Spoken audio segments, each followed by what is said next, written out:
내 이름은 정혜숙, 올해 60이다. 남편은 일찍 떠났고 아들 하나를 혼자 키우며 시장통에서 생계를 이어왔다. 처음엔 반찬 가게였고 그 다음은 노점, 그리고 전세 놓은 상가 하나로 시작한 부동산. 장사보다 숫자가 정확하고 사람보다 종이 계약이 솔직하단 걸 알게 된 뒤로는 나는 돈을 굴리는 여자가 되었다. 지금은 상가 하나, 다세대 주택 2채, 총 3채의 건물을 갖고 있다. 등기부엔 내 이름 하나 없다. 일부는 법인 명의, 일부는 신탁 처리했고 그중 상가 한 채는 며느리 윤서영에게 증여했다. 사람들은 놀랐다. 며느리 명예, 아들한테 안 주고? 혹시 이혼이라도 하면 어쩌려고 그래요? 하지만 나는 내 방식이 맞다고 믿는다. 재산은 신뢰를 맡기는 방식이자 책임을 묻는 방식이다. 그리고 집안을 꾸리는 건 아들보다 며느리 손에서 나온다. 그래서 나는 일부러 서영이 명의로 건물을 넘겼다. 진짜 주인은 자리를 지키는 사람이야. 나는 그렇게 말했고 도윤이도 서영이도 아무 말 없었다. 처음엔 그 믿음이 틀리지 않은 듯 보였다. 서영이는 예의 바르고 조심스러우며 명절마다 손수 만든 떡을 싸오고 내가 말하기 전에 냉장고를 정리했다. 도윤이는 좀 둔하지만 서영이는 눈치도 빠르고 머리도 좋았다. 이만하면 괜찮은 며느리라 생각했다. 그날도 별다를 것 없는 오후였다. 나는 거실 한켠 작은 사무공간에서 장부를 정리하고 있었다. 카페 임차인 한 명이 월세를 미뤄 그 계약서를 다시 들여다보는 중이었다. 그때 서영이가 조용히 내 앞에 앉았다. 둘 사이엔 뜨거운 보이차 한 잔과 이상한 침묵이 흘렀다. 어머님, 서영이의 말투는 평소와 같았지만 그 눈빛은 어딘가 불안하게 흔들리고 있었다. 제가 이번 달에 카드값이 좀 많이 나왔는데 도윤 오빠에겐 말하지 말아주세요. 딱 100만 원만 잠깐만 빌려주시면 다음 달엔 꼭 갚을게요. 나는 손을 멈췄다. 카드가? 급한 사정. 남편에겐 비밀. 이 조합은 오래전부터 들어온 이야기다. 시장통에서 임대료 연체자에게 한 달만 도와달라던 사람들에게서 서영의 손은 가지런했지만 손끝이 아주 미세하게 떨리고 있었다. 눈을 피하지 않으려 애쓰는 표정. 그리고 다음 달엔 갚는다는 말은 마치 이미 수없이 혼잣말로 연습한 문장처럼 매끄러웠다. 나는 조용히 지갑을 열어 통장을 꺼냈다. 은행은 5분 거리에 있었다. 그날은 한산했고 번호표도 금세 불렸다. 급한 일 있으면 서로 도와야지. 나는 그렇게 말하며 돈을 건넸고 서영은 고개를 숙였다. 정말 감사합니다. 곧 다 정리돼요. 나는 웃지 않았다. 다만 장부 맨 뒤에 작은 메모를 남겼다. 4월 15일 서영 100만 원 카드값 도윤 비밀. 이름, 날짜, 이유, 그리고 비밀. 나는 그 단어를 쓰면서 손끝이 차가워지는 걸 느꼈다. 비밀은 가족 사이에서 가장 위험한 습관이다. 그것은 언젠가 신뢰를 뚫고 들어오는 금이 되기 마련이다. 아직은 확신하지 않는다. 그럴 필요도 없다. 하지만 처음 보는 균열이었다. 작지만 확실했고 나는 그걸 오래 기억하기로 했다. 사람은 한 번 받기 시작하면 두 번째는 더 쉽게 말하고 세 번째부터는 이유를 바꾸기 시작한다. 나는 시장통에서 수십 명이 그랬던 걸 봤다. 그중 진짜 갚은 사람은 손에 꼽았다. 서영이가 100만 원을 빌려간 지 12일째 되던 날이었다. 전화도 없었고 돈을 돌려주겠다는 얘기도 없었다. 도윤은 그저 무덤덤한 얼굴로 퇴근하고 밥 먹고 드라마를 틀었다. 나는 말하지 않았다. 아들이지만 이미 나는 그 아이가 며느리의 진짜 마음을 모른다는 걸 알고 있었다. 어쩌면 알고 싶어 하지 않는 쪽에 더 가까웠다. 그러다 두 번째 요청은 주말 김치찌개가 보글보글 끓는 점심시간 즈음 들이닥쳤다. 어머님, 정말 죄송한데요. 갑자기 친정 쪽에서 일이 생겨서 이번에 300만 원만 더 도와주시면 안 될까요? 나는 숟가락을 놓았다. 300. 이젠 슬슬 급한 상황이 아니라 불안한 흐름이란 걸 직감할 수 있었다. 무슨 일인데? 내가 물었다. 서영은 잠깐 말을 망설이다가 말했다. 동생이 보증을 잘못 써서요. 갑자기 통장 압류가 들어왔대요. 엄마가 너무 놀라셔서 저라도 좀 도와야 할 것 같아서요. 그 말은 어딘가 익숙했다. 동생, 보증, 통장 압류. 언제나 돈을 빌릴 땐 제3자의 고통을 들먹이는 사람이 있다.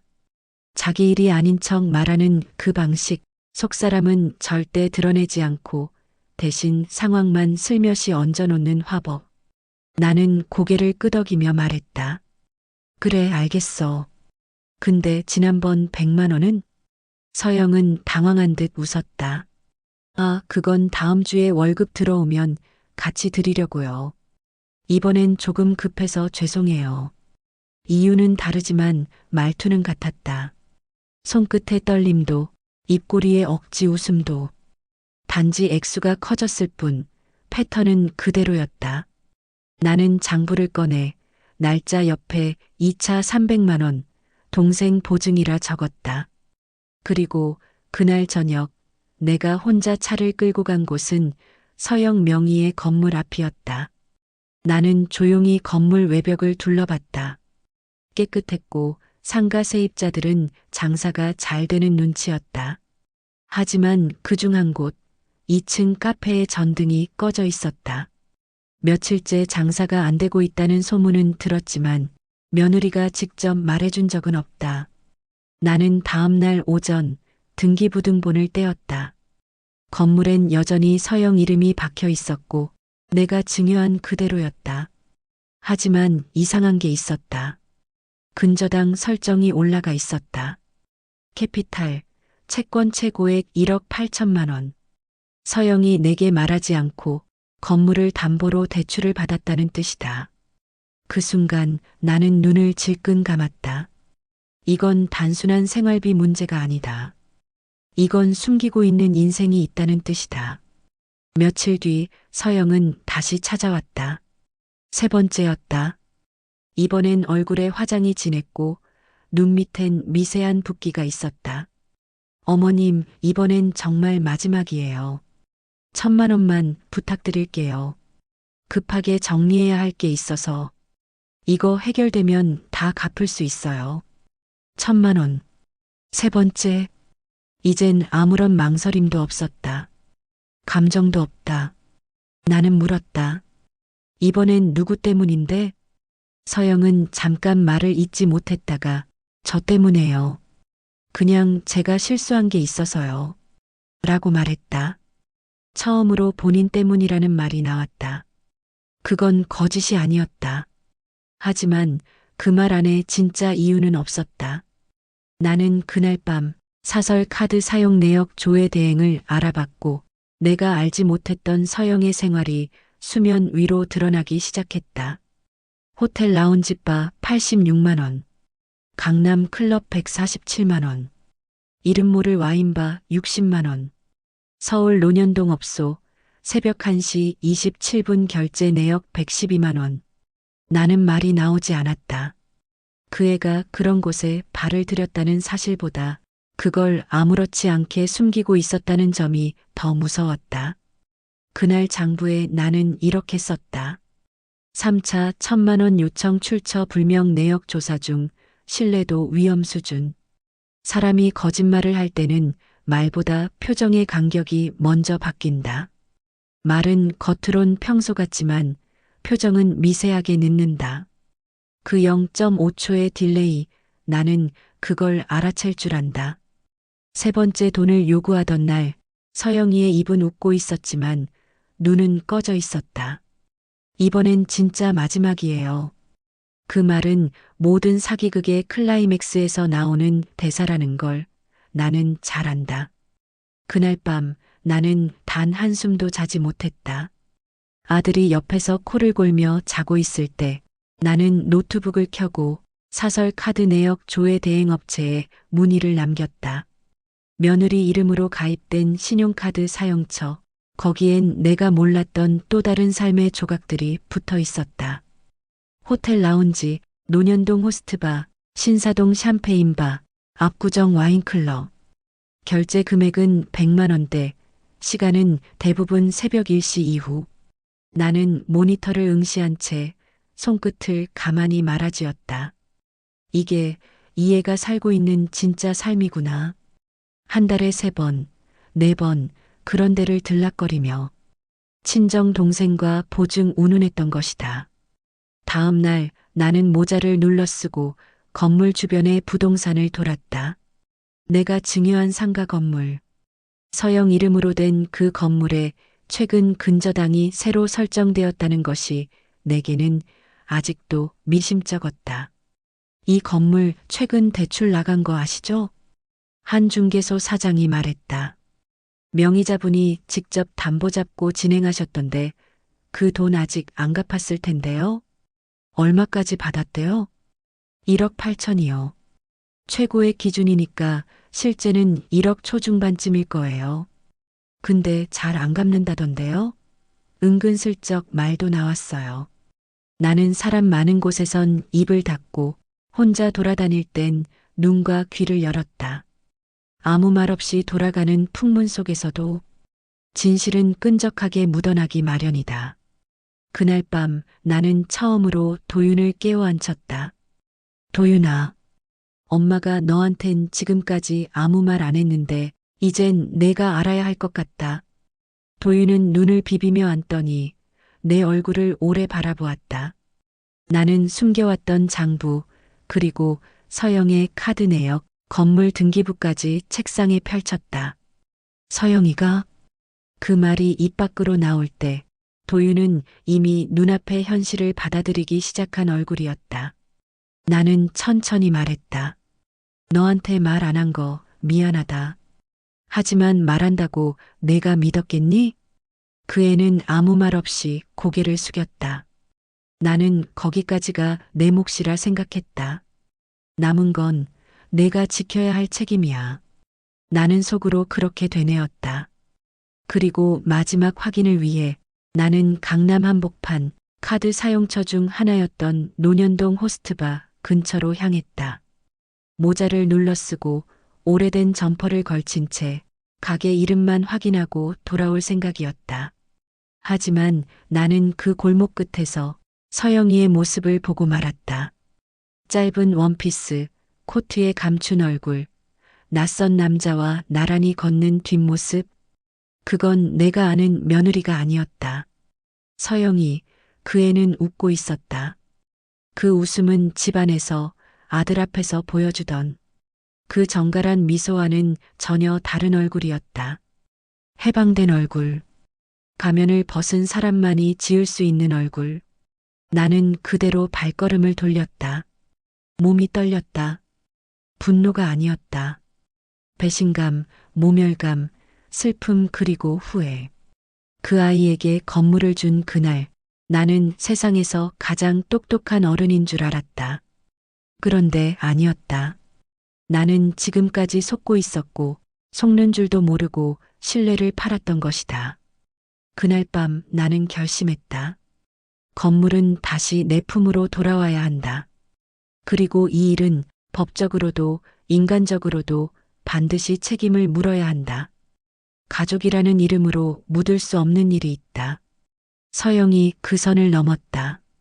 그 아이는 이젠 며느리가 아니라 피의자로 남아야 했다.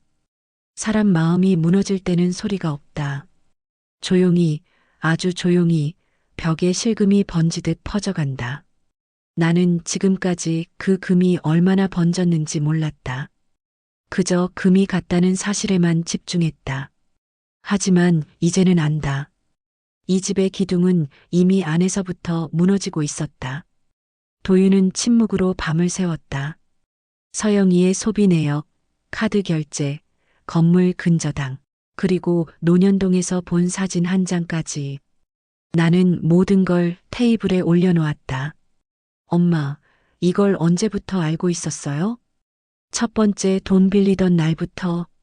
근데 왜 지금 말해요? 너한테 말해서 뭐가 달라졌을 것 같아? 넌 서영이한테 그럴 리 없어라고만 했을 거야. 그 애는 아무 말도 하지 못했다. 맞는 말이었으니까. 다음 날 나는 변호사 사무실을 찾았다. 내가 젊을 때부터 알고 지낸 실력 좋은 여자 변호사였다. 이야기를 다 듣고 나서 그녀는 고개를 끄덕였다. 명의신탁 해지 청구 들어가시죠. 증여가 아니라 신탁이었다고 주장할 수 있습니다. 돈도 전부 어머님이 관리했고 세금도 어머님 계좌에서 나갔으니 충분합니다. 서영이 쪽에선 반발하겠지요? 100% 반발하죠. 하지만 실익이 없으면 포기합니다. 그 아이는 지금 건물보다 숨기는 것이 더 급할 테니까요. 나는 고개를 끄덕였다. 숨기는 사람은 방어가 먼저다. 그리고 공격받으면 무너진다. 고소장은 변호사와 함께 준비했다. 죄목은 사기, 배임, 횡령. 모든 항목엔 증거 자료와 장부 사본이 첨부되었다. 나는 법정 싸움이 두렵지 않았다. 오히려 마음은 점점 더 담담해졌다. 이젠 분노도 사라졌다. 그저 정리를 해야 한다는 감정만 남았다. 그리고 며칠 뒤 고소장이 접수되었다. 서영에게는 등기로 내용 증명이 전달되었고 그날 밤 서영은 울면서 우리 집에 찾아왔다. 어머님, 엄마, 제발 이건 아니잖아요. 가족끼리 이럴 수는 없잖아요. 그 목소리는 처음 돈을 빌리던 날보다 더 작고 더 떨렸다. 하지만 나는 그 애의 눈을 똑바로 보았다. 가족이면 이런 짓을 하면 안 되는 거였지. 너는 그걸 먼저 깼어. 한 번만 봐주세요. 다 갚을게요. 진짜예요. 다신 안 그럴게요. 나는 고개를 저었다. 서영아, 넌 지금도 나를 설득하려는 눈빛을 하고 있다. 이건 너와 나의 관계 이전에 법의 문제고 책임의 문제야. 그 애는 무릎을 꿇고 울었다. 하지만 나의 마음은 이미 다쳤다. 아들을 바라보자 도윤은 고개를 숙인 채 말했다. 서영아, 이제 그만하자. 엄마는 지금 옳은 일을 하고 있어. 그 말을 들은 서영의 어깨가 무너졌다. 진짜 무너졌다고 생각했다. 그 애가 진심으로 울기 시작한 건 도윤이 돌아선 그 순간이었다. 며칠 뒤 나는 다시 그 건물 앞에 섰다. 이제는 내 소유로 되돌아오는 과정이 진행 중이었다. 서류는 여전히 복잡했고 시간도 더 걸릴 것이다. 하지만 나는 확신했다. 잃어버린 건물을 되찾은 것이 아니라 잃을 뻔한 내 삶의 균형을 되찾은 것이라고. 서영에게 줬던 건물은 단지 돈이나 벽돌이 아니었다. 내 신뢰, 내 방식, 내 철학이었다. 그걸 배신당했을 때 나는 나 자신을 부정당한 것 같았다. 하지만 이젠 안다. 신뢰는 사람에게 주는 것이지 관계에 주는 게 아니라는 걸. 나는 조용히 등을 돌렸다. 그 건물, 그 길, 그 순간을 처음부터 다시 시작하는 마음으로 떠났다. 다시는 내 이름으로 된 신뢰를 쉽게 내주지 않으리라. 그 애가 마지막으로 집을 나설 때 나는 아무 말도 하지 않았다. 문 앞에서 서영은 고개를 숙인 채 몇 번이고 울었고 도윤은 무거운 발걸음으로 그 곁을 지켰다. 울지 않았지만 아들의 눈동자 안에도 눈물이 고여 있었다. 그날 이후 우리 셋은 다시는 한 식탁에 마주 앉지 않았다. 고소는 법대로 진행되었고 명예신탁 해지 청구는 서영 쪽의 소극적인 대응으로. 시간은 좀 걸렸지만 순조롭게 받아들여졌다. 변호사는 말했다. 아들이 어머님 편에 선 게 결정적이었어요.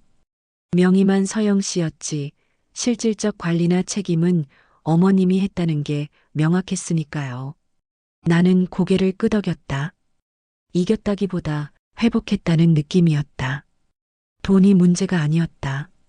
서영이라는 사람에게 줬던 기대와 신뢰, 그리고 가족이라는 이름으로 묶인 역할들. 그 모든 게 무너졌고 나는 그 무너진 자리 위에 벽돌 하나씩 다시 쌓아 올리는 중이었다. 도윤은 몇 번이고 내게 말했다. 엄마, 서영이 정신과 상담도 받고 있어. 요즘엔 좀 잠잠해졌고 연락도 거의 안 해. 나는 아들에게 물었다. 그 애가 후회하니? 응, 후회는 하는 것 같아. 그래, 그럼 된 거야. 후회도 하나의 벌이니까. 그렇게 말하면서도 나는 그 애를 한 번도 만나러 가지 않았다. 용서라는 건 상대가 원한다고 주는 게 아니었다. 그리고 어떤 상처는 평생을 걸쳐 기억으로만 남는 게 더 큰 교훈이 된다. 가끔 도윤은 혼자 와서 밥을 먹고 갔다. 예전처럼 엄마 엄마 하며 웃지는 않았지만 그 눈빛엔 더 이상 망설임이 없었다. 나는 그 아이가 조금 늦게 어른이 됐다고 생각했다. 그리고 그건 이 집안에 필요했던 통과 의례였다. 계절은 어느새 바뀌어 건물 앞 벚나무 가지에는 새순이 돋았다. 나는 다시 등기부등본을 정리했고 오래된 장부도 새로 바꿨다. 서영의 이름이 적힌 메모들은 전부 찢어 태웠다. 이제는 기록이 아니라 기억만 남겨도 되는 시간이 온 것 같았다. 가끔 누군가는 묻는다. 며느리는 잘 지내요? 나는 짧게 대답한다. 각자 사는 거지, 뭐. 긴 말은 하지 않는다. 그리고 그 말 안에 나는 충분히 내 감정을 담아냈다. 사랑이라는 단어는 모든 걸 덮어줄 만큼 크지 않다. 책임 없는 사랑은 상처고 신뢰 없는 사랑은 죄악이다. 나는 서영을 사랑했다. 진심으로 믿었고 아껴줬고 미래를 함께 생각했던 가족이었다. 하지만 이제는 안다. 사랑은 용서와 다르다. 나는 서영을 용서하지 않았다. 하지만 그 아이를 사랑한 내 지난 마음까지 부정하지는 않았다. 사랑했고 실망했고 책임을 물었다. 그게 내가 할 수 있는 가장 온전한 정리였다. 그리고 오늘도 나는 내 이름으로 된 건물 앞을 걷는다. 신뢰를 지킬 수 있는 사람만이 진짜 주인이 될 수 있다는 걸 스스로에게 매일 되새기며 나는 아직 살아있고 앞으로도 오래 살아갈 것이다. 다시는 내 손으로 내 믿음을 버리지 않기 위해서